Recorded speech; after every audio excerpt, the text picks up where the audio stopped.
Let this finish loading.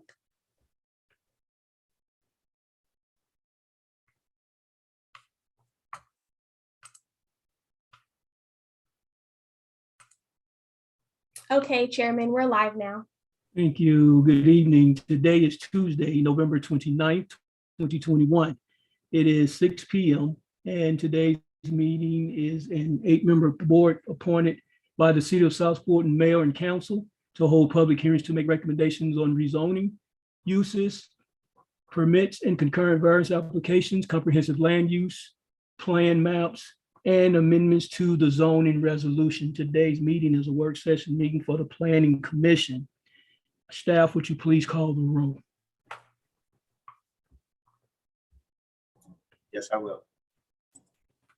Commissioner Reynolds, Present. Commissioner Hadley, Present. Commissioner Brown, Commissioner Jones. Are you there, Commissioner Jones? Commissioner Walters, Present. Commissioner Williams, Commissioner Floyd, Commissioner Weatherly. Commissioner Jones, are you?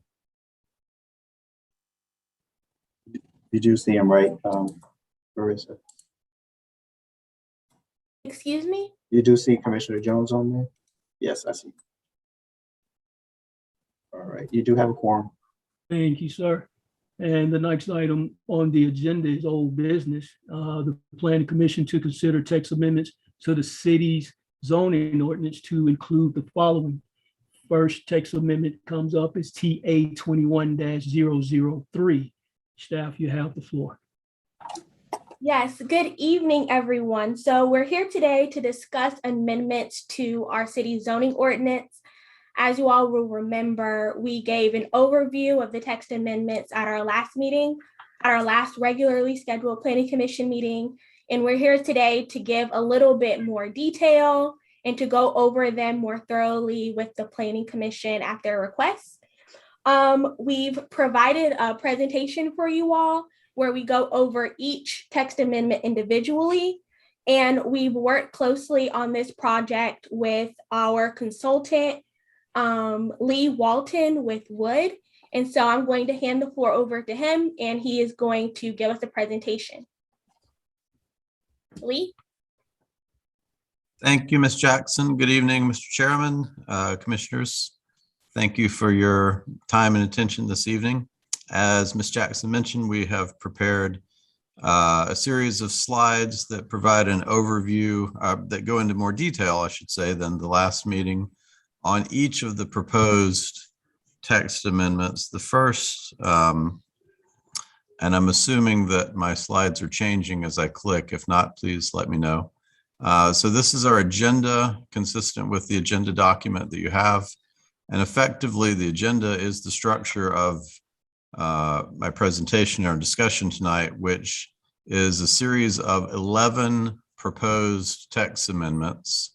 I'll go through each with one or more slides of details describing the intent and approach to each of these text amendments and the purpose. But again, TA 21-003 through TA 21-013 comprise the 11 text amendments that we're bringing before you this evening. And our proposed approach is to present details about each one. And then I will pause and, Mr. Chairman, allow you to entertain any discussion and motions according to procedures as appropriate. I won't read through this slide because I'll be going through each one as we proceed. Any questions before I proceed? None, sir. Proceed. Thank you. Okay, thank you. So first, TA 21-003 text amendment proposed is to address the location for use of gas station, specifically with regards to the M2 zoning district. But overall, this proposes to simplify the description of gasoline stations and where they may be located, and to describe all gas station locations require special use approval. So zoning currently makes a distinction between gas station locations with Fulton Industrial Boulevard frontage and those that do not have Fulton Industrial Boulevard frontage.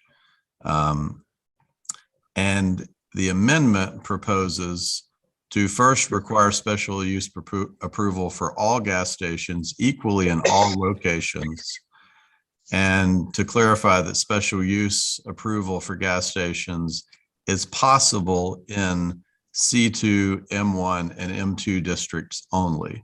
So as shown below, table 2-4, which is the principal use table in Article 2 of the zoning ordinance, it would be amended to indicate that first of all, to delete the line item regarding gas stations not located on Fulton Industrial Boulevard.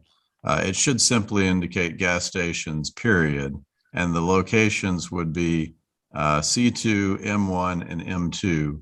And it would require a special use permit to locate a gas station in any of those 3 districts.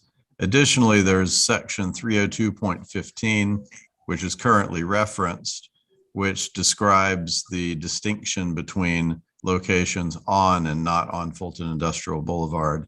That section would be deleted in its entirety, and there would no longer be a distinction between stations on and not on Fulton Industrial Boulevard. And again, one clarification as I'm looking at this slide, the table should simply read 447110 gasoline stations, period. There should be no further description of located on Fulton Industrial Boulevard. And then gasoline stations, special use in C2, M1, and M2. With that, Mr. Chairman, I will pause and allow you to continue. All right, thank you, sir. Were there any questions from the board members at this time on this particular amendment? Mr. Chairman, this is Commissioner Jones. Just letting you know I had audio issues, but I'm on now. Thank you for joining us, sir. I did see your chat. Again, any questions, commissioners? All right. I'm sorry. I was saying no, sir. All right, great. Again, at the end, we will chime in on everything at the end. So I guess you can proceed, sir. Yes, sir. Second, described as TA 21004, text amendment proposed modification to the Cedar Grove overlay district. And it affects a bit more than just the overlay district, as I will describe. So in the existing zoning ordinance, the Cedar Grove overlay district and the Cedar Grove agricultural overlay district, which are 2 separate overlay districts, they currently do not reference the existing standards of the Cedar Grove agricultural subdivision ordinance, which is an existing ordinance in the Code of Ordinances, Article 7, Appendix D, which is the subdivision regulations of the city. As it says here, these are important development standards for the Cedar Grove area. They have been established standards for some time. They're currently on the books, but they're not well recognized. And they also have not been updated from old Fulton County references. So the proposed amendment adds a reference to Article 7 of Appendix D in the Cedar Grove overlay district language, which is Article 5, Section 507.03, also adds a reference to Article 5, Appendix D in the Cedar Grove agricultural overlay, which is Section 508.05. It further provides a correction to the Cedar Grove agricultural overlay district, Section 508.06, which currently references mixed CGA and CUP CGA districts, but it references the incorrect article for those. Both mixed CGA and CUP CGA were relocated to the inactive districts category and Article 10. So the proposed amendment makes proper reference to zoning Article 10 inactive to connect to mixed CGA and CUP CGA.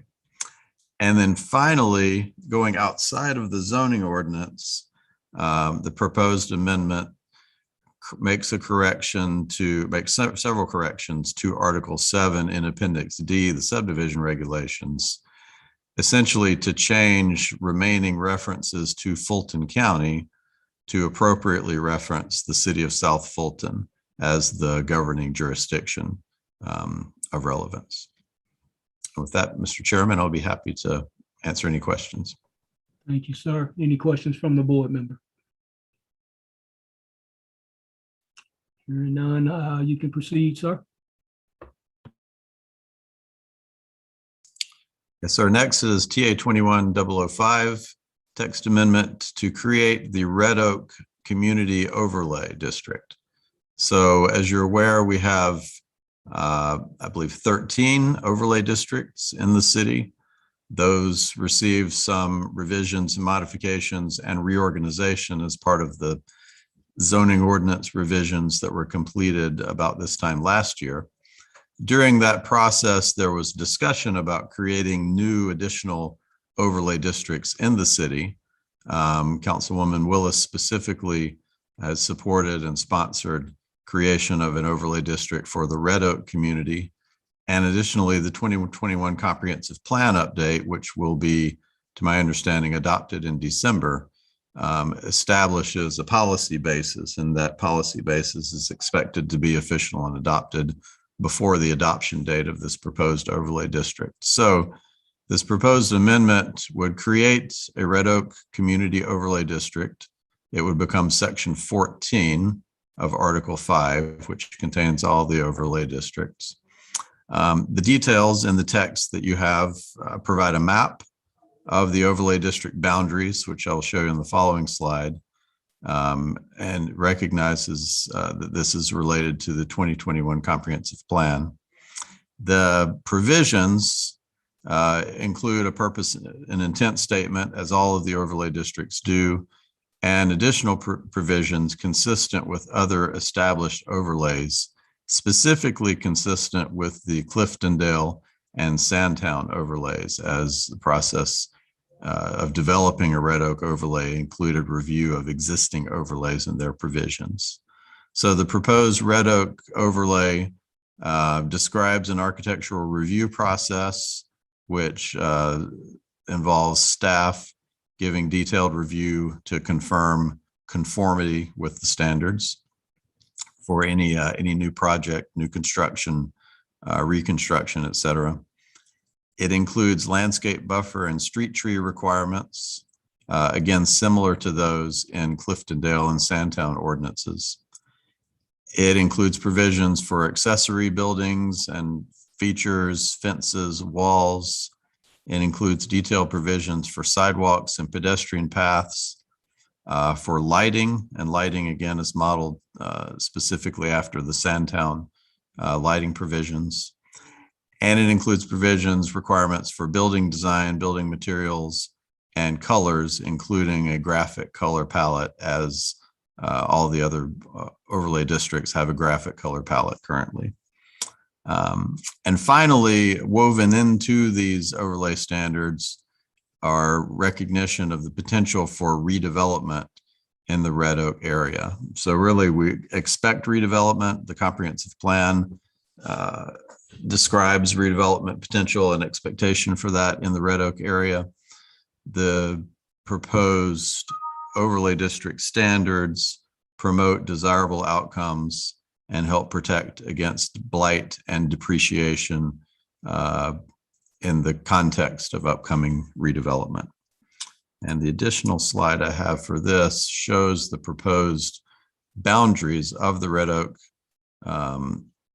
Community Overlay District, which are based on previously established boundaries of the Red Oak Historic District and the Red Oak Business District. So this map shows obviously the red outline for what was previously established as the Red Oak Historic District, also shows a yellow highlighted area for Red Oak Business District. The entirety of both of those areas would be the geography of the proposed Red Oak Community Overlay. And with that, I will pause and welcome any questions. Thank you, sir. Any questions from the board members? I myself, sir, have a couple of items. Section 51403 under applicability, subsection C. I just need some explanation on it. It states that single-family detached dwellings are exempt from the district requirements. Can you elaborate on that a little bit? Yes, I can. That's a similar provision as is found in most of the other overlays. And I believe the exception to that provision has to do with materials for exterior cladding. So that's simply a similar exception as is found in most of the other overlays. Am I correct in saying that this is dealing with buildings that are already existing?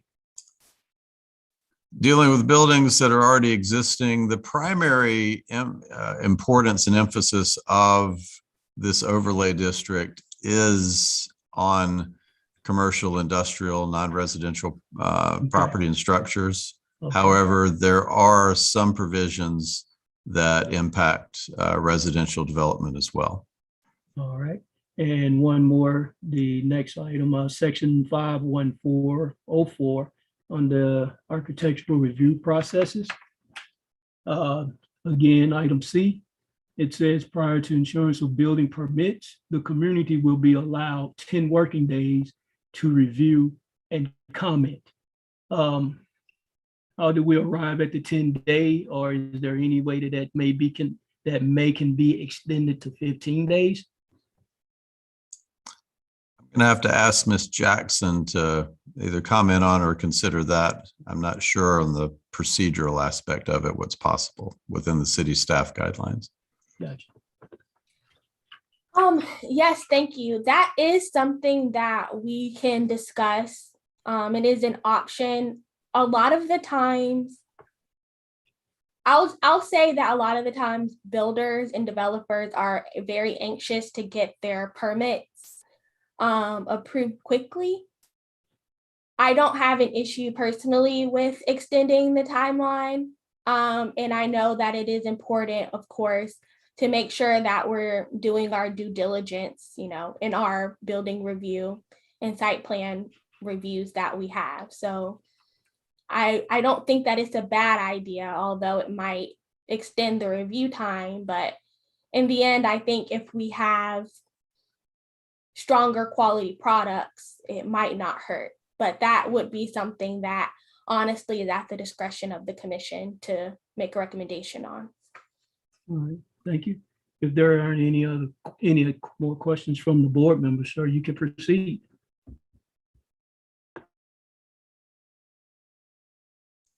Thank you. So next we arrive at TA 21006, text amendment proposed to expand standards for review of special uses. We've already mentioned in the first item that certain uses, for example, gas stations, as mentioned, require special use approval in addition to zoning within the correct district in order for development to occur.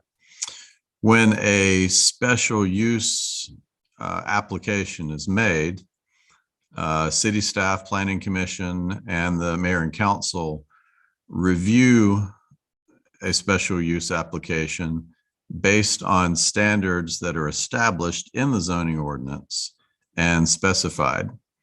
The standards that are in the city's current zoning ordinance are the same as have been in place for many, many years, going back to Fulton County days. Those standards were not updated during the zoning revision process that completed last year.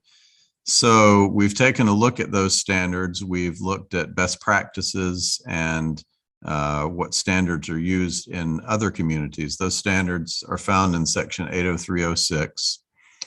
And what we propose is retaining what the amendment proposes is retaining the existing 14 standards and adding 6 new and additional standards as listed here. Standard 15 would be availability of other land suitable for proposed use and effect on balance of land uses. 16 would be effect on character of the neighborhood. 17, suitability of proposed uses. 18, effect on adjacent property. 19, economic use of current zoning, and 20 other conditions. So with these 6 new standards in place, staff, planning commission, and mayor and council would consider these in addition to the existing 14 in each instance of special use permit review. These 6 standards, as it says, have precedent in City of Atlanta zoning. They've been used for many years by the City of Atlanta, sound precedent. They provide greater flexibility for special use review by staff, planning commission, and council.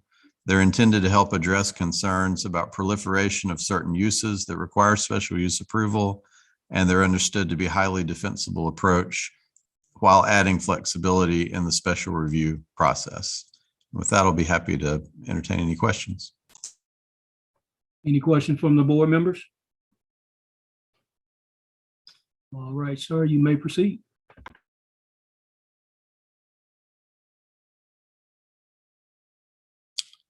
Thank you. TA 21007 is a text amendment proposed to establish a minimum home size for the AG1 district. Very simply, currently there is no minimum heated floor area requirement in AG1. The proposal is to establish the minimum heated floor area requirement to be the same as currently exists in R1 by revising table 4-2 and article 4 as shown here. So the column that is the third from the right, heated floor area, currently is empty. Proposal is to establish that any structure less than 2 stories requires a minimum 1,800 square feet on the ground floor. GF stands for ground floor. Any greater than or equal to 2-story structure requires 2,000 square feet minimum with 1,200 square feet on the ground floor. And that's the entirety of it. I'll be glad to entertain any questions. Any questions from the board? All right, sir, you can proceed. Okay, TA 21008 is a proposed text amendment regarding recreational courts as described and permitted. Very simply, this amendment proposes to change the wording in table 2-4, which again is the principal use table, the big table in Article 2. This is the non-residential section of it. Currently, as shown, tennis courts is described as a use that is allowable by a special use permit in C2, M1, and M2. The proposal is to simply change that from tennis courts to recreational court public to make it less specific, responsive to a wider range of court interests and options today. For example, pickleball is very similar to, but different from tennis. Also volleyball, basketball, et cetera, are similar court functions that would fall under this category. The existing recreational court definition in the Code of Ordinances would apply. And I'd be happy to answer any questions. questions from the board? You may proceed, sir.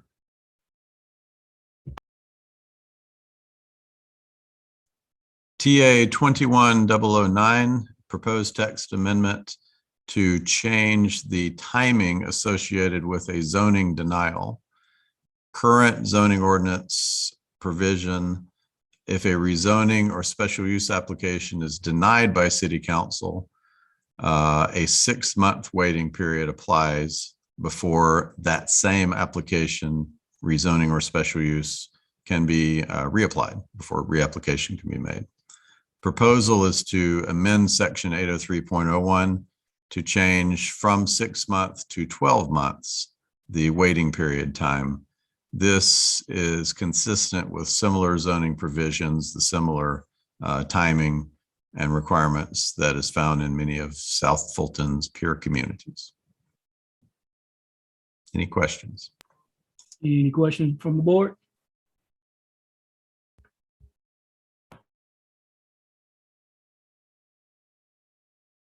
All right, sir, you may proceed. Thank you. TA 21010 is a proposed text amendment to expand the Fulton Industrial Business District overlay, very simply to include the boundaries that, to include the property, the territory that was recently annexed into the city of South Fulton. As shown in the existing zoning ordinance, the Fulton Industrial Business Overlay District boundaries do not reflect the annexation because they were established and adopted in December 2020. The annexation occurred earlier this year. So this amendment proposes to incorporate the recently annexed areas and to update the boundary map that's referenced in section 510. This is a map similar to the map that would be added to the zoning ordinance. And as you can see, the boundaries of the expanded Fulton Industrial Business Overlay District are shown with the red and red crosshatch on this map. I'll be glad to answer any questions. Any questions from the board? All right, sir, you may proceed.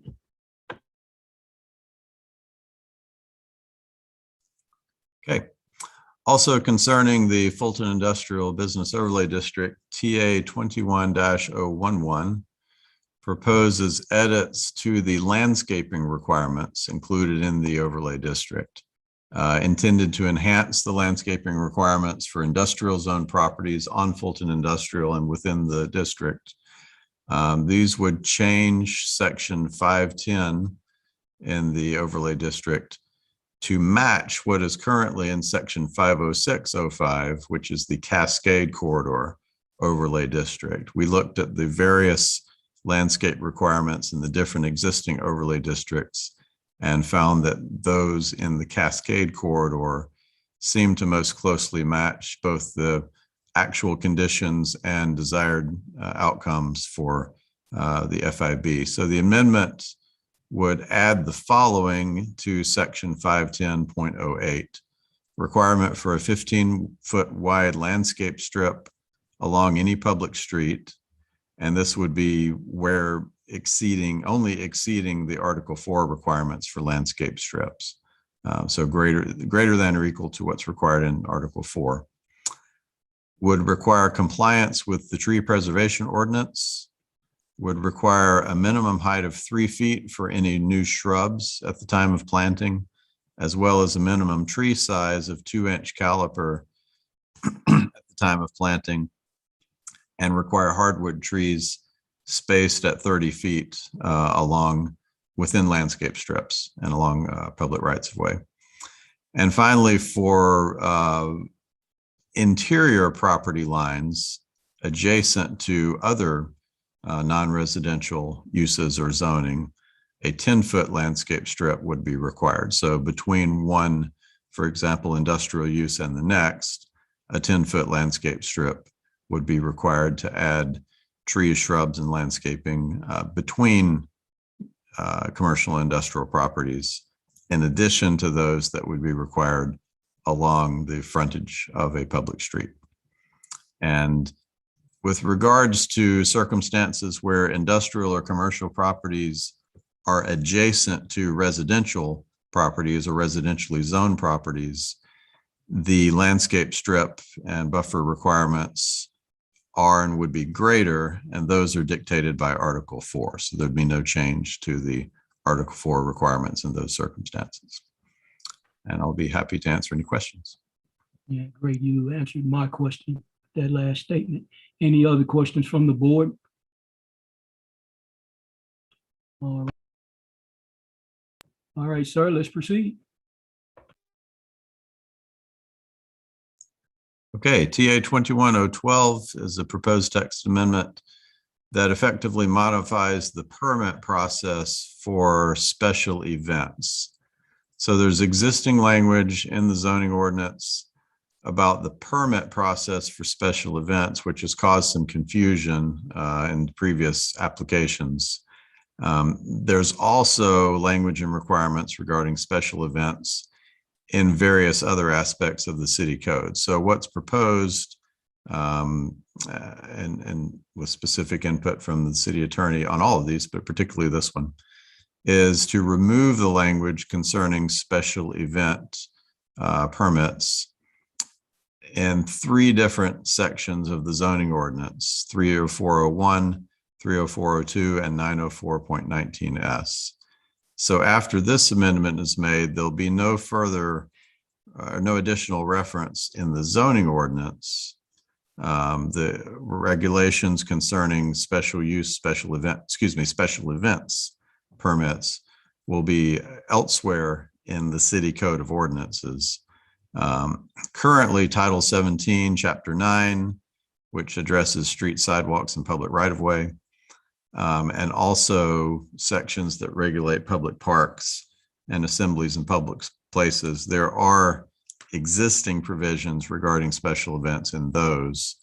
The city attorney's intent is to organize those into a new consolidated ordinance for special events permitting and have that approved at the earliest opportunity.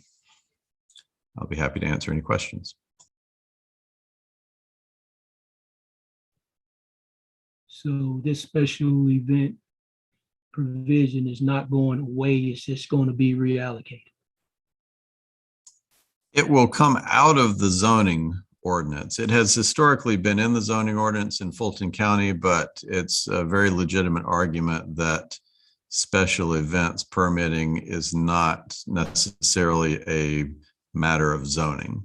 It's arguably more of an operational matter with respect to city ordinances. So the city attorney's intent is to structure an appropriate ordinance that fits in the appropriate place in the code of ordinances and effectively streamlines and clarifies the basis for special events permitting and the processes involved. Then the appropriate departments would establish standard operating procedures based on that new ordinance basis. Okay. Any questions from the board? All right, sir, let's proceed.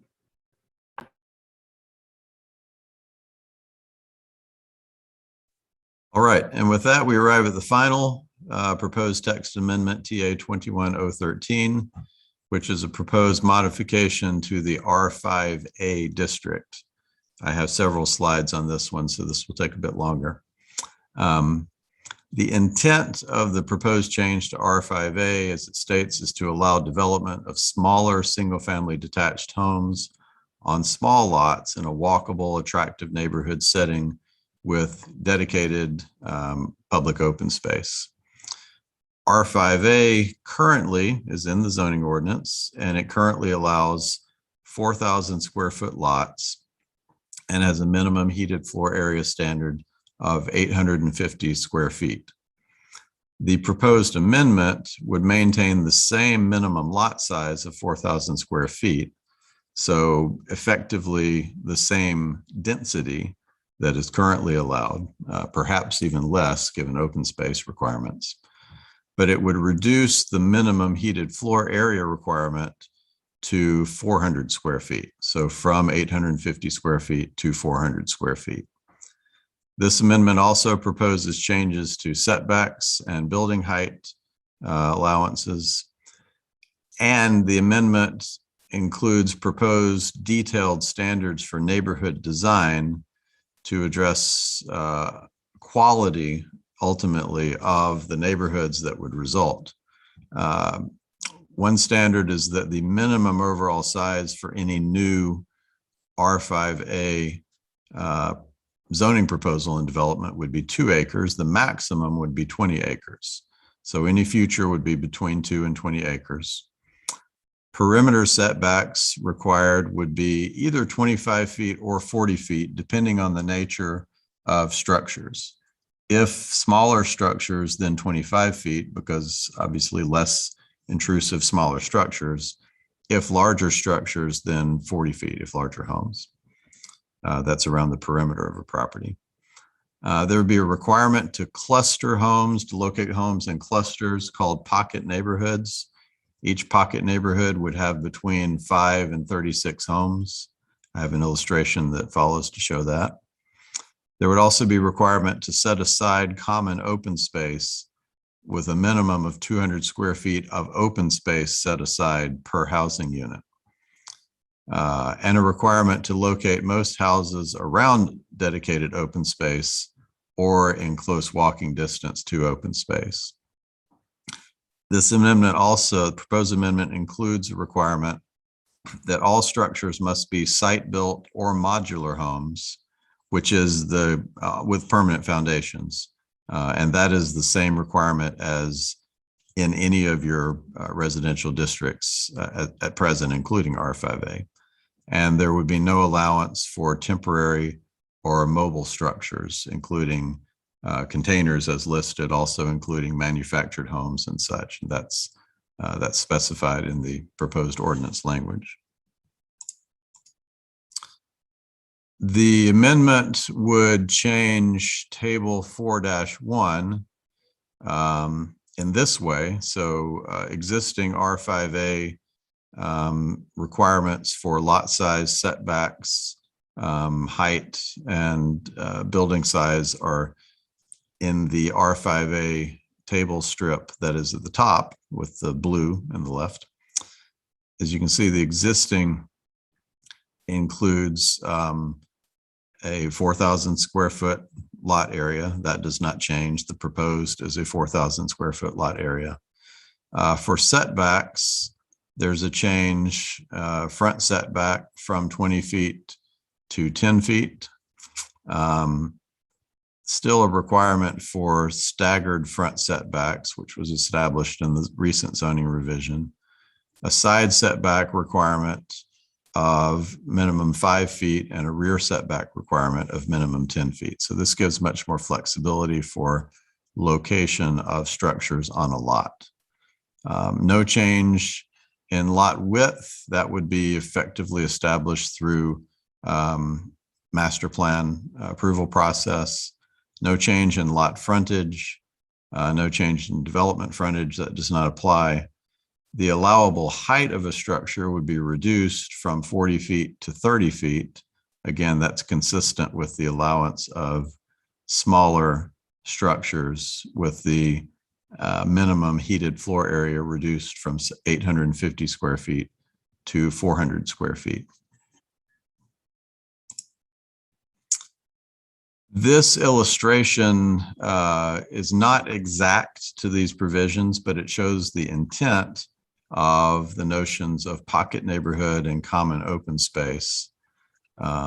So as you can see labeled, pocket neighborhoods are the groupings of multiple homes. Again, by requirement, this would be between 5 and 36 homes, grouped around and oriented towards or connected to an open space. And then common open spaces would be established as a part of the master plan and set aside in different areas of the development. So this sketch here shows effectively 3 common open spaces with 3 pocket neighborhoods of homes grouped around each of those open spaces. Not all homes would be required to be adjacent to an open space, but the majority would.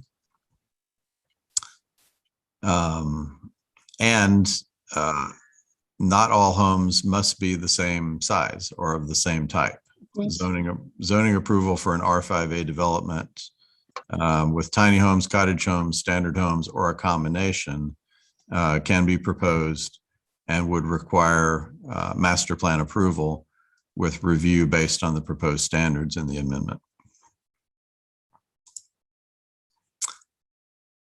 Regarding the reduction of minimum heated floor area size to 400 square foot as a minimum, that number 400 square foot corresponds to the official definition of a tiny house per the Georgia Department of Community Affairs. I've included an excerpt here from the, as it says, Georgia Tiny House fact sheet. This is from the Georgia Department of Community Affairs website. And it defines a tiny house as being typically a single family home, generally 400 square feet or less, excluding the lofts that might be included. So 400 square feet of ground floor area. Per Georgia's definition, they can be built in different ways, and they can include recreational vehicles or manufactured homes. As I mentioned earlier, per the proposed amendment, TA 21013, recreational vehicles, manufactured homes would not be allowed or considered as acceptable in R5A or as tiny homes. Only site-built structures or modular structures would be allowed, and that is the same as allowed in any residential district in South Fulton today. And a final note regarding tiny homes and the introduction of that option. There is the International Residential Code, IRC, is what governs the construction details of residential structures. The IRC has established, and associated experts have established, an optional appendix, Appendix Q, to the International Residential Code, which can be adopted by any municipality that wants to allow tiny houses. And it provides necessary flexibility for features such as stairs, handrails. The International I'm sorry. Was there a question? Okay. I'm almost finished here. So a recommendation would be, if following approval of this amendment or similar that would allow tiny homes as defined by the state, it would be recommended to separately consider adopting IRC Appendix Q so that those provisions would be available to any developers. But that is not a part of this proposed amendment. So finally, to wrap up on this one, the R5A amendment approach was proposed based on a number of factors. There are very few existing R5A zone tracts of land in South Fulton. All those that myself and staff identified are either developed or in process of development per the existing R5A standards. I believe there were 6 tracts total, perhaps, and I think 5 developed and 1 under construction. This proposal does not result in the creation of a new single-family zoning district with higher density allowance. It maintains the existing allowed density under R5A, just provides different design provisions and flexibility. The current minimum heated space requirement, which is 850 square feet, is not dramatically higher than the proposed 400 square feet. And the current standards of R5A, to my understanding and from working with staff, have not been considered to be ideal with respect to promoting attractive, walkable neighborhood designs with open space. So it's felt like enhancing the neighborhood design provisions as a part of this proposed amendment would be an improvement over the existing R5A provisions. And Mr. Chairman, with that, I'll be happy to entertain any questions. Thank you, sir. Are there any questions from the board members considering this text amendment? Yes, sir. I have a question. Do you know, and greatly appreciate the presentation, do you know what the average house size is in the R5A zone?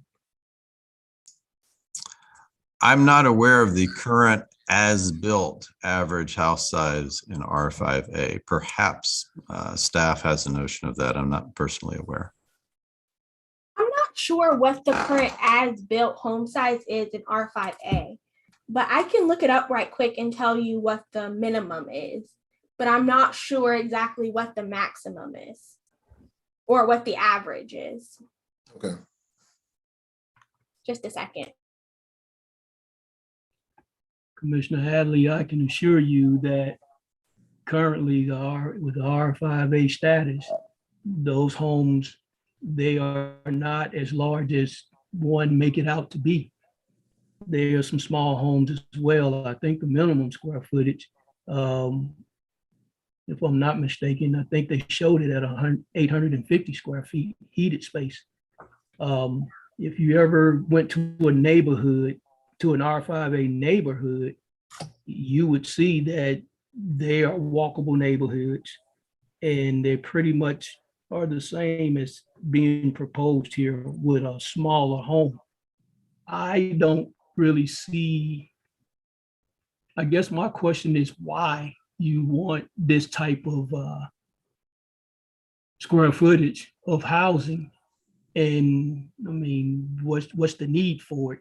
And we're currently dealing with small houses already. And to add this to areas, one of my concerns is that any lot that's say 2 acres of undeveloped land, you could set up a 400 square foot home right next to a developed community already, which would be a very concern, I know, to the community and others as well. I think that it's time for the city, and this is just Commissioner Reynolds' opinion, is to have these developers develop communities and buildings and so forth to what we want to see, and not us catering to them. This type of development here, I am just not sure where you want to go with this. I open the floor up to any other commissioners with questions and concerns. This is Commissioner Jones. I echo that, Mr. Chairman. And in our initial meeting on this, that was a concern of mine. In my sophomore study of this, I have seen that in communities, those who have been against it perhaps for good reason. These tiny homes, I mistakenly called it a glorified RV park. Well, RV we know is a recreational vehicle, but these kind of trailers homes. And I know the tiny homes are not necessarily trailer homes. However, you can pick them up and leave. And basically, if you study a lot of these communities, some of the issues have been what looks to be a blighted community after a while. Perhaps it wasn't interesting and a modern idea, but after a while, when people start picking up and leaving with their tiny homes, then you get another kind of scenario, and that would be a concern of mine. And I just don't know why we would need these type of structures in the city of Southfield. And the floor is open to the board for your comments.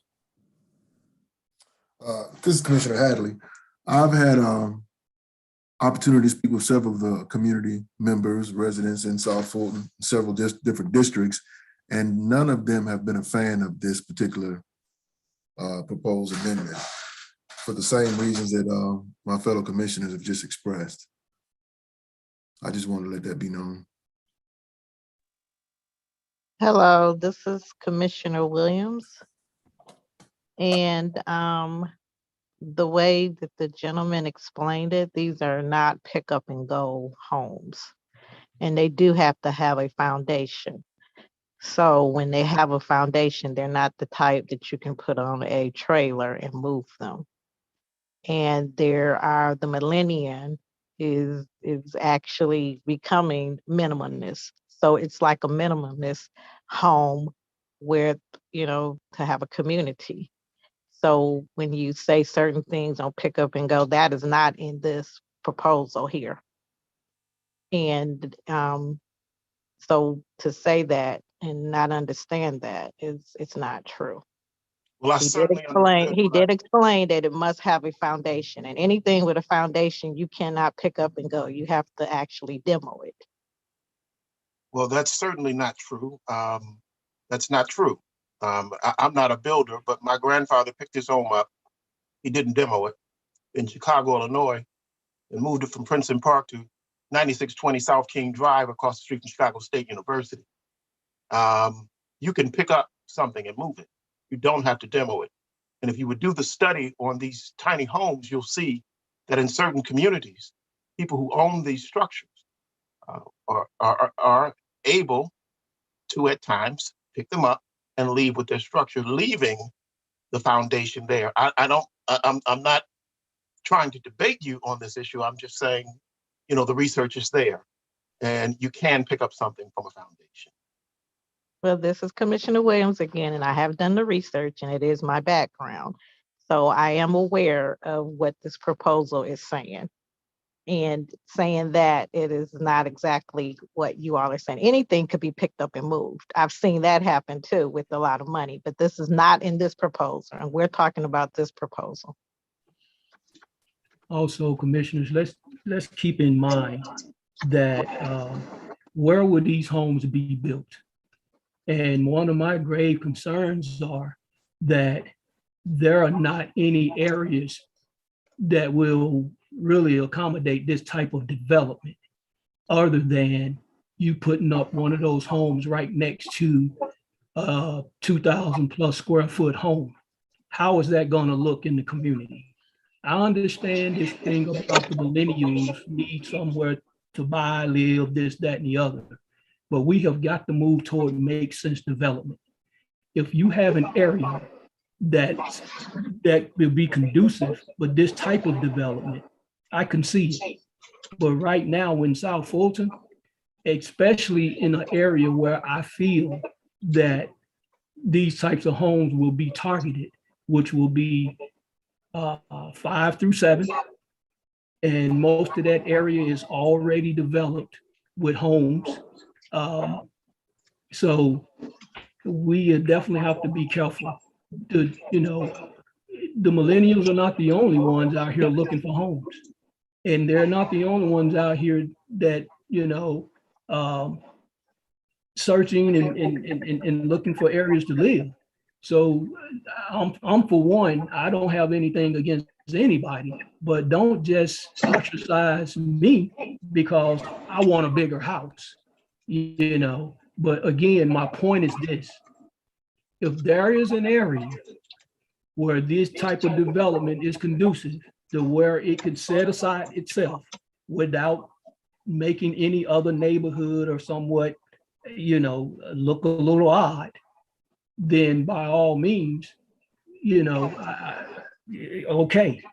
But I just think that we have overbuilt and we're still building homes in little bitty spaces and cramming houses into 10 acres, building 120 homes in 10 acres.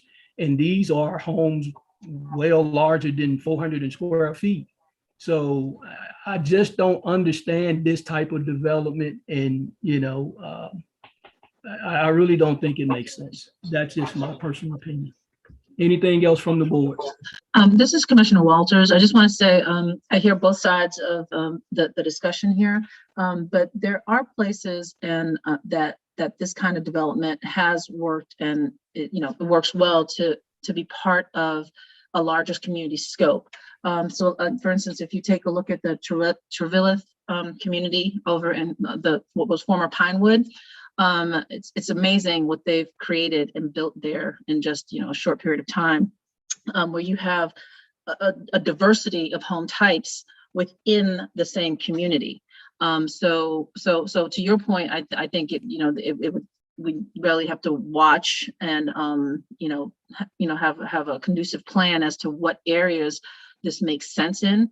But it can work in a broader view of a full community spectrum. So, like I said, I would recommend, if you haven't already seen the Trevillith area over there in Fayetteville, that you really take a look at it, because it does, I think, present a model that is feasible. But again, this is having the opportunity for it in the scope of the development plan, I think is an important thing, because it is a model of housing that is attractive and is growing. But it does obviously need to be controlled and really thought about, and how it fits in the broader scope. This is Commissioner Brown. Good evening, everyone. And I just want to add on to what Commissioner Walters just said. I think it's important for us to consider a diversity of types of homes in our city, so that we can keep residents who choose to move into something smaller, or need to, or want to, or have a family member that they want to keep in the city or bring into the city, that could benefit from something different. I think, to have this amendment does not necessarily mean that we are approving all plans for tiny homes that come into the city. And I think we have to remember that we are a forward-looking board, and that if something does come, just as we have in the past, having those requirements, trusting the staff to go back and say, hey, if you're going to build something like this, this is what it needs to look like, right? This is what would be amenable in our city, that we believe that our commissioners will pass, that the city council would also approve. So I just want us to consider that. I do hear all the arguments. I do understand. I know difference can be challenging, but I'm always on the side of growth, bringing in something diverse that could be used in our community. And as Commissioner Walters has said, I think we have the staff and the team that can ensure that something like this, even if it's in our amendments, right, it's on the books, that we can ensure that it fits, it's in the right place. If someone brings it forth, a developer brings it, that we manage it and how it's going to look. So that's all I'd like to say. Thank you, Chairman, for allowing us to share more of our thoughts on this. And you're more than welcome, and thank you. Keep in mind that this amendment is and once you vote on it and so forth, you're dealing with a square footage, a minimum square footage of 400 square feet. And if you do the math, that is very small. And again, my concern is placement of this type of development. And I just don't see the development going against communities that have already established. And like I stated, that there are a lot of pockets throughout this city with 2 acres up to 20 acres in certain areas that are prime pickings for a developer to come in and say, hey, we want to do this type of R5a development with the 400 square foot homes. And next door, you got 2,000 square foot homes, 1,800 square foot homes. And then you look to your right or look to your left, and you have a 400 square foot home. What does that do for a community? Not against growth, not against any of that, but there is a grave concern about the managing process that you so eloquently speak of. And I know for a fact that is a concern of the community. Is there anything further from the board? Yes, sir. And it's kind of to repeat some of what has already been shared. I think the concept of the tiny homes is a great concept. And I do agree it has a place in the future, not necessarily future, but present as well. However, the concern about it abutting up to other residents or other homes that are in contrary or not consistent with that type of floor plan or size, we do an injustice to our residents or your neighbors. So I think it would be better thought out if it was a space, such as Chairman Reynolds described, allocated just for that. That way the concerns can kind of be mitigated. So it's not to necessarily deny the concept, but I think the way that this proposed amendment is written, we open ourselves up to a lot of chances for a lot of people to be not, really dissatisfied with the development. But then are we taking into consideration that everybody has to come before this board? Are we taking into consideration that, we're commissioners who would take those things and those thoughts, those ideas, those proposals into consideration? And we often and regularly listen to the constituents. So if they were proposing a tiny home development in the Sandtown overlay area, we know that those folks are going to show up. We're going to listen to them, and we're going to take that into consideration. So I hope we're not trying to overmanage this and negate that we actually have a process to ensure that all the developments that come into our city, we're really diligent, right? And I think future commissioners who come after us would be the same. So I just don't want us to forget that we actually have a process in place that takes all of your concerns into consideration, and that is exactly why we vote on what we want, what comes before us. And that's duly noted, but you have to keep in mind that once you have something that's already on the docket, it becomes very difficult to go against a development without really showing cause and why it shouldn't be developed. By doing so, like now, you open up a Pandora's box, and I'm just not sure which direction this city wants to go in.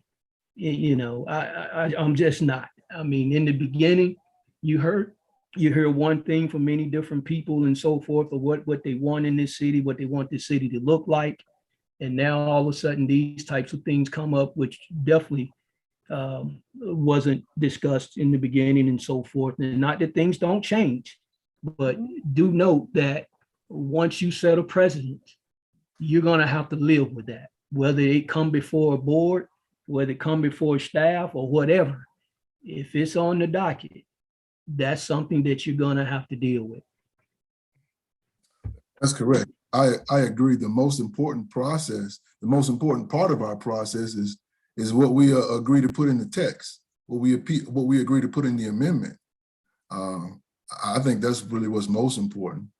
We can always come back and approve some type of exemption or amendment to that if necessary, to agree on what the standard should be. But why would we do that, Commissioner Hadley? Like, if it's already in the text, why would we approve some sort of exemption for somebody who wants to do it? Like, if we put it in the text, I feel like I just don't want us to forget that we actually have a process. This is the last time I'm gonna say it so we can move forward. But I just think we need to be really, don't forget that we do have a process. And although, Chairman Reynolds, I heard what you said, but I don't think we've approved anything. I don't think we've let anything go. And I don't think we've had an arduous process. If we don't like something, we don't vote for it. And it goes to the city council and they make their decision. I think we always have been diligent. And the city's going to grow and things are going to expand. So I think I feel a little personal about since I've been on this board for 3 years, I don't think we've had any sort of process that has been so difficult that as a group of commissioners, that if we didn't want to see something go forward, that we let it slip through the cracks. Like, I don't think that has ever happened.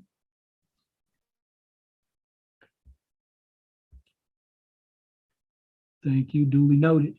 Is there any other comments and questions from the board? Yes, this is Commissioner Williams, and I agree with Commissioner Brown in regards to the diversity, and this is a proposed text amendment, which is our amendments mean, it already exists. So we're just amending it for the South Fulton, city of South Fulton area. And it does have to, go through its procedures with staff and everyone else. So for us just to amend what was already there in the amount is what this proposed text amendment is about. So that's it. That's all I have to say. And I agree, Commissioner Reynolds, it is small. I couldn't imagine living there. And I'm sorry, but living out here for as long as I have seen some developments come up that, neither here nor there. But again, text amendment, amending this, that, and the other for things already exist. If we have things that already exist, why bring this in? That's all I have to say. But if there aren't any other questions or comments from the board, I think let's move forward on. I'm sorry. I'm sorry, is that you, Commissioner Jones?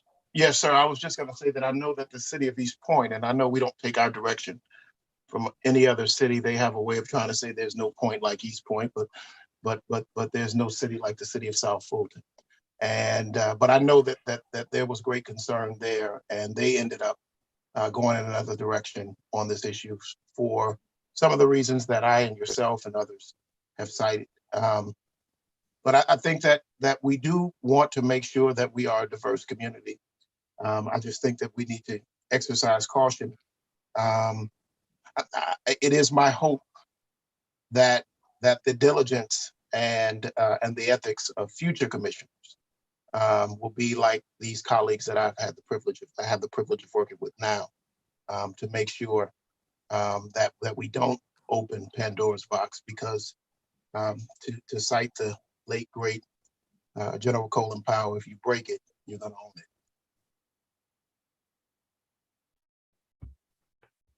All right, sir. That's it. Okay. Well, this is Commissioner Williams again. And I would like to say, with my background and traveling all over and seeing these type of homes, you're going to get the good, the bad, and the ugly. It's just about, we're talking about city of South Fulton, and it could be good, it could be bad. I mean, no one knows until it's actually done. I mean, no one can see the future. What we're proposing is to see, the amendment change to see the future of it and the diversity of it. But yeah, it could be, in Dallas and California, East Point, it doesn't matter. It could be good or bad. And I've seen it in my experience over 30 years, the good and the bad. So it's just according to what we want to do and what we propose, and this change to see. We won't know until we see. No one knows until we see. I'd like to respond to that. It appears that our responses continue to keep coming. However, one of our responsibilities is not to conduct an experiment with the city of South Fulton. So we don't have to do anything right now. It's not like we have to see, it doesn't have to be decided right now.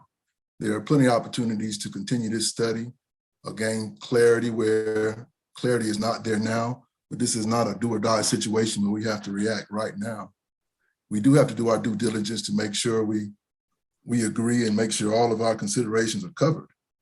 And right now there are quite a few that are still out there as it pertains to what I see and what has been expressed to me by the community.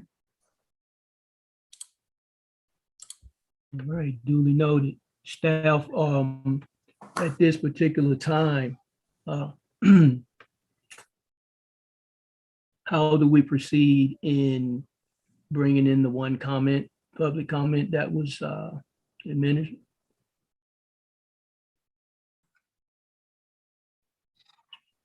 If you like, I could read the comment that was presented to us at the last meeting.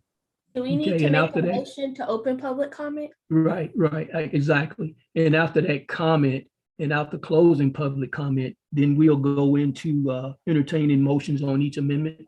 Is that correct? Mr. Chairman, this is Commissioner Jones. I thought we were told, and maybe I'm wrong, but were we told that we could not entertain public comment for this session? We could not entertain any public comments that were submitted after the deadline. Okay. Thank you for that clarification. So with that being said, I'll entertain a motion to open public comment. So moved. And- Properly moved in second. Any discussion? Hearing none, staff, can you call the roll, please? Yes, I can. Commissioner Hadley, Aye. Commissioner Brown, Aye. Commissioner Jones, Aye. Commissioner Walters, Aye. Commissioner Williams. Aye. That vote passes to open public comment. Thank you, sir. Would you move forward with that comment, sir? Yes, sir. The comment came from Mr. Michael Venable. This request is for you to vehemently recommend to deny the text amendment for tiny homes. First, this notion is still a fad. There is no data whatsoever of the short or long-term consequences or viability of these developments. Do not make any community a guinea pig for anything. Second, by trying the rezoning to 5A category, the city would make tiny homes only mostly suggested for districts 5, 6, and 7. Paid consultants for our city plans have confirmed that the southern end of the city already has highly disproportionate number of lower valued houses, and that this fact is problematic for the city. An approval of this change only serves to disparage the southern end of the city. Your approval of this amendment makes this body a party to redlining. Placing all the cheaper real estate in one area is blatantly discriminatory, as is this text amendment. You all should make a very strong recommendation to deny. That concludes. Thank you, sir. Was that the only comment? Yes, it was. Thank you. I entertain a motion to close public comment. So moved. Second. Probably moved in second. Any discussion? Hearing none. Staff, can you call the roll, please? Yes, I can. Commissioner Hadley, Aye. Commissioner Brown, Aye. Commissioner Jones, Aye. Commissioner Walters, Aye. Commissioner Williams. Aye. That vote passes to close public comment. Thank you, sir. Public comment is now closed. And I guess we will move into motions for each text amendment at this time. Is that correct, staff? Yes, please. Okay, we will start from the top. Lee, do you want to go back to the slide that has them listed all together? Yes, Do you see them that way now? I do. Excellent. Thank you. So we'll entertain a motion for text amendment 21-003. This is Commissioner Hadley. I'd like to make a motion to approve, to include the edits that were made as it pertains to all service stations. Is there a second? Second. Properly moved in second. Any discussion? Hearing none, staff, can you call the roll, please? Yes, Commissioner Hadley, Aye. Commissioner Brown, Aye. Commissioner Jones, Aye. Commissioner Walters, Aye. Commissioner Williams. Aye. That vote passes. Thank you, sir. Next item is text amendment 21-004. I'll entertain a motion on this text amendment.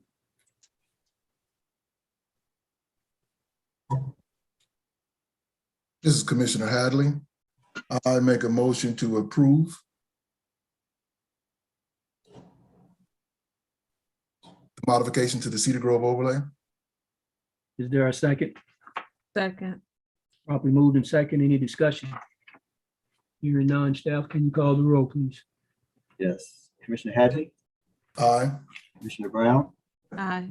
Commissioner Jones, Aye. Commissioner Walters, Aye. Commissioner Williams. Aye. That vote passes. Thank you, sir. Next item is text amendment 21-005. I will entertain a motion. Can This we is- have a brief discussion on this, Chairman? Yes, we did. Can we? I'm sorry. Are we able to have a brief discussion now? We will after we get a vote. Okay. This is Commissioner Jones. And I I'm sorry, I make a motion to approve TA 21-005, the creation of a Red Oak community overlay. Is there a second? Commissioner Walters, I second the motion. Been properly moved in second. Any discussion? Yes, sir. I'd like to comment. I was actually in harmony with approving it with the condition added to extend the review or extend the public review time to 15 days. Duly noted. Staff, how do we handle that?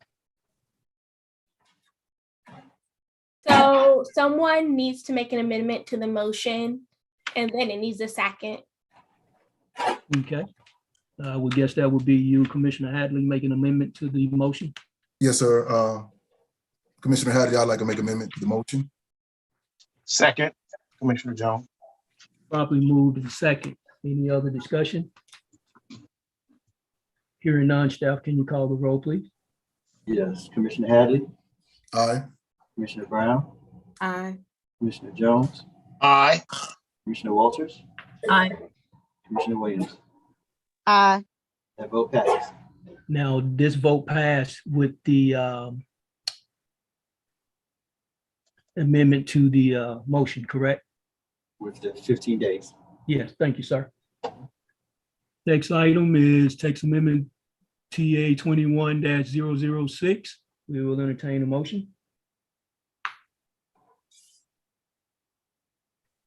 Commissioner Hadley, I'd like to make a motion to recommend approval for the special uses permit. Second. Properly moved in second. Any discussion? Hearing none, staff, can you call the roll, please? Yes, I can. Commissioner Hadley, Aye. Commissioner Brown, Aye. Commissioner Jones, Aye. Commissioner Walters, Aye. Commissioner Williams. Aye. That vote passes. Thank you, sir. Next item is text amendment 21-007. I will entertain a motion on this text amendment. I would like to have a motion to approve TA 21-007. Second, Properly moved in second. Any discussion? Hearing none, staff, can you call the roll vote, please? Yes, roll call vote. Commissioner Hadley, Aye. Commissioner Brown, Aye. Commissioner Jones, aye. Commissioner Walters, Aye. Commissioner Williams. Aye. That vote passes. Thank you, sir. Next item is TA 21-008. I entertain a motion. Commissioner Walters, I'd like to make a motion for the approval of TA 21-008 related to the recreational court redefinition. Is there a second? Commissioner Hadley, second. Properly moved in second. Any discussion? Hearing none, staff, can you call the roll, please? Yes, I can. Commissioner Hadley, Aye. Commissioner Brown, Aye. Commissioner Jones, Aye. Commissioner Walters, Aye. Commissioner Williams. Aye. That vote passes. Thank you, sir. Next item is TA 21-009. I will Aye. entertain a motion. I'd like to make a motion to approve the text amendments for 21-009 zoning denial timing change from 6 months to 1 year. Is there a second? Commissioner Walters, I second. Properly moved in second. Any discussion?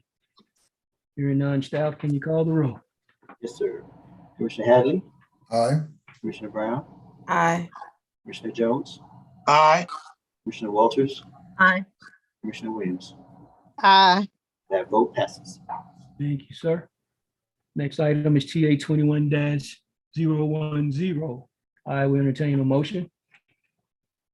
I'll make a motion to accept the text amendments of 21-010, the expansion of Fulton Industrial Business District overlay. Is there a second? Commissioner Walters, I second. Properly moved in second. Any discussion? Hearing none, staff, can you call the roll, please? Yes, sir. Commissioner Hadley, Aye. Commissioner Brown, Aye. Commissioner Jones, Aye. Commissioner Walters, Aye. Commissioner Williams. Aye. That vote passes. Thank you, sir. Next item is TA 21-011. I will entertain a motion. Commissioner Hadley, I make a motion to recommend approval. Is there a second? Commissioner Walters, I second. Properly moved and second. Any discussion?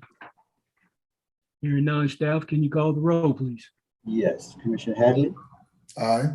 Commissioner Brown, Aye. Commissioner Jones, Aye. Commissioner Walters, Aye. Commissioner Williams. Aye. That vote passes. Thank you, sir. Next item is TA 21-012. We will entertain a motion on this text amendment. This is Commissioner Jones. I make a motion to adopt or accept, TA 21-012 in respect to modifications to the permit process for special events with fewer than 250 attendees. I second. Properly moved and second. Any discussion? Hearing none, staff, can you call the roll, please? Yes, Commissioner Hadley, Aye. Commissioner Brown, Aye. Commissioner Jones, Aye. Commissioner Walters, Aye. Commissioner Williams. Aye. That vote passes. Thank you, sir. Next item is TA 21-013. I will entertain a motion for this text amendment. This is Commissioner Williams. I make a motion to approve TA 21-013 modifications to our 5A district standards / creation of tiny home development district. Is there a second?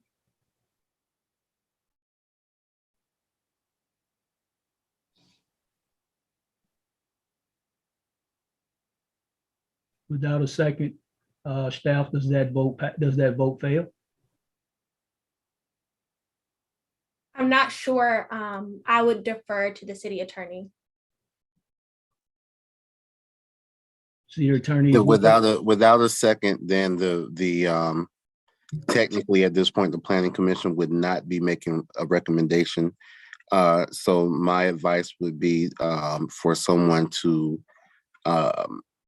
if the commission wants to recommend denial of this ordinance, then I would advise that someone to move for denial and see if that motion gets a second.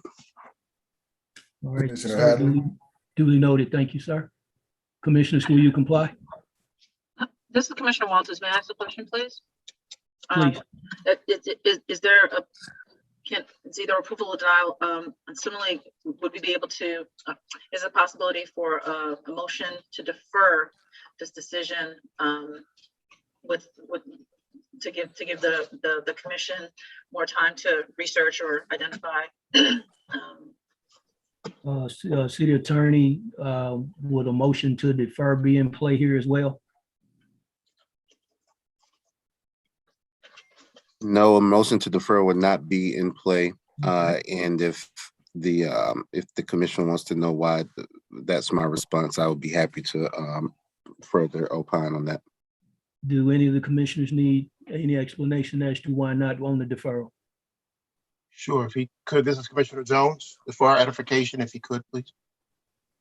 Yes, sir. The code specifies that the zoning commission has to make a recommendation to council prior to council's public hearing date, which will be held on December the 14th. And so if you don't make that recommendation prior to council holding their public hearing, then it would just go down as no recommendation. But if you defer, then there's no guarantee that council is also going to defer, because they also get the chance to have a public hearing and a vote on this upcoming as well. So let me ask you, Mr. Attorney, in the past, when there were recommendations to defer, then that item didn't move forward to council. And you're saying that either way, this one would? Yeah, I can't really, I don't know what's happened in the past or prior to when I was here. But just because planning commission defers a recommendation would not preclude council from hearing the item and voting on it at their Gotcha. next meeting. Gotcha. Understood. Understood. Okay. Well, I'll entertain a motion to deny. This Commissioner Hadley, I'd like to make a motion to deny. Well, before you make that motion, Commissioner, Mr. Chairman, may I just, I guess, make a statement question? So Mr. Chairman? Yes, sir. So, since we are at this kind of a stalemate, I believe it was Commissioner Walters that was trying to see if we could do more research on this. Certainly in our deliberations, we did bring up the fact that that there was some angst based on research or non-research on it. If we were to defer it, is there a way to defer it for the commission to at least see the public, to see the record of tonight's meeting, to see the type of deliberations that went on with this? Now that's my question, comment, whatever. So the meeting is live on YouTube right now. So if the public has interest in reviewing the deliberations, the video will be publicly available in the future. And can the minutes be made available to council? Yes, the minutes are always made available to council. So then if we deferred, even though that does not a guarantee that it will not be heard, is there a way for them to say, there was a great deal of deliberation around TA 21-013 in tonight's session? Yeah, they would definitely probably look at that, take whatever into consideration, but they still could choose to vote on it. And because the planning commission deferred it, council can approve or deny it. And either way, it won't come back to, unless council defer, then I believe that's the only way it'll come back to the planning commission to be heard again. But other than that, it will not. Am I right, staff? Or Mr. Attorney? That's correct. And frankly, I'm not sure, even if council chose to defer as well, I'm still not sure if it would come back to the planning commission. I would think that the council would have to move to make an affirmative decision to refer it back to the planning commission. I don't think it would just automatically revert back to planning commission because they defer. Gotcha. Okay. All right. You clear with that, Commissioner Jones? Yes, sir. Crystal clear. Thank you, Mr. Chair. Thank you. That was a motion on the floor to deny, and we're waiting on a second.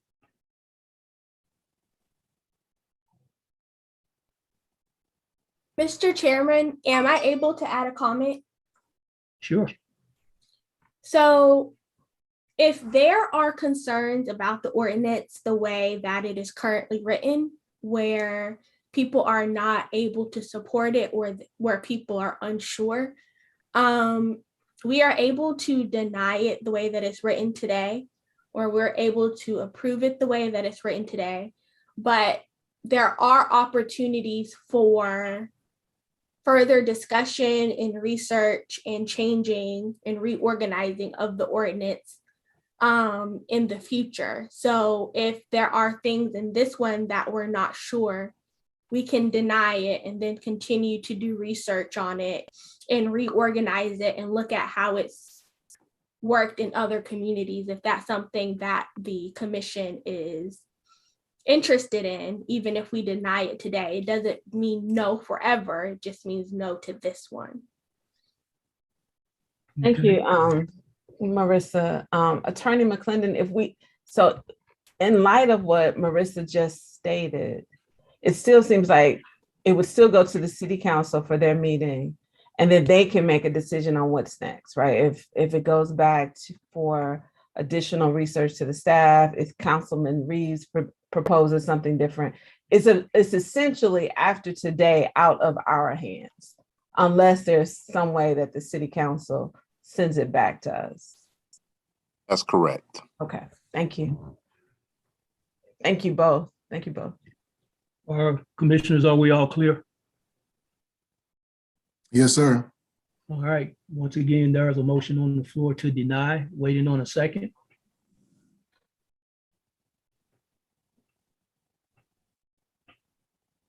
All right, staff, again, failed to get a second to that amendment. How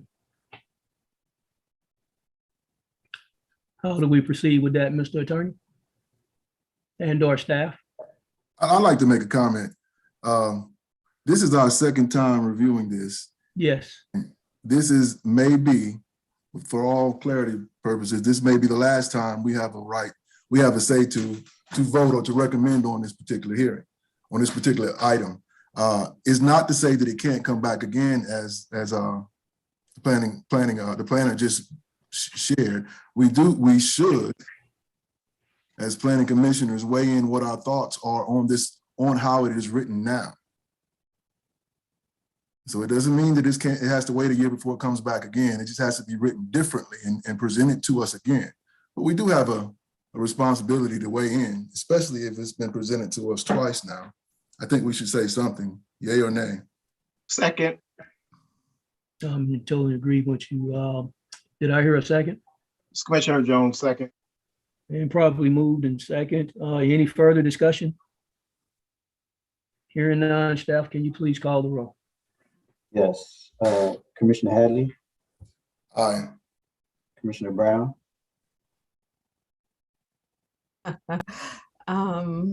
So it was denied. yes. I'm gonna abstain. Commissioner Jones, Commissioner Walters, I to abstain. Commissioner Williams. No. Okay, so we have 2 yays and 2 abstaining and 1 no.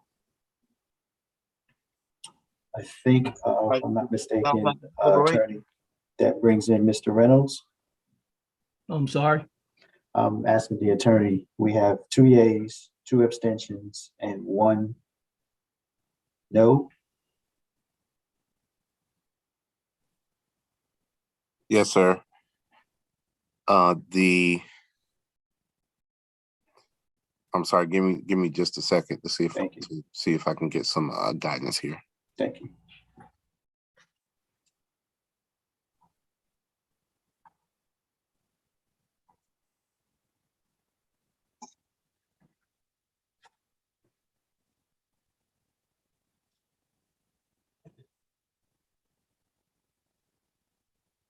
Mr. Chairman, this is Commissioner Jones. That vote certainly sounded like the deliberations we just had.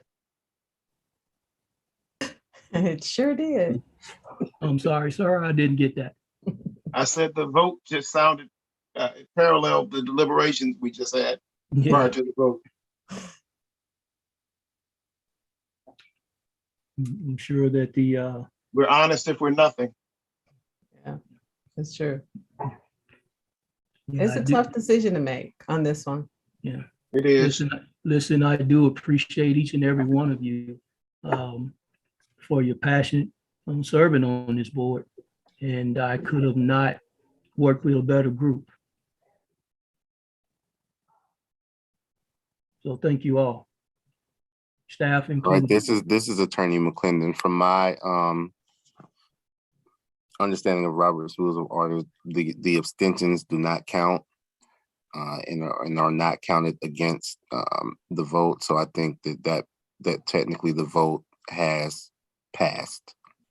Correct. For 2 to denial. 1. Yes. All right, So that vote passes for denial. for denial. Thank you, sir. Thank you, Mr. Attorney. And that brings us to the point where we've probably been looking for a little while now. And that's a motion to adjourn. So moved. Before we do that, is this officially our last meeting of the year? No, ma'am, we have a meeting on December 15th. So we are gonna have the December meeting. Okay, all right, I'll save my comments for then. Yeah, you're gonna get the staff packet and all of that soon. It's on December 15th. Commissioner Brown, were you wanting to ask us what we wanted in our stocking stuffers? You know what? I am up to buying gifts up to $10 per person.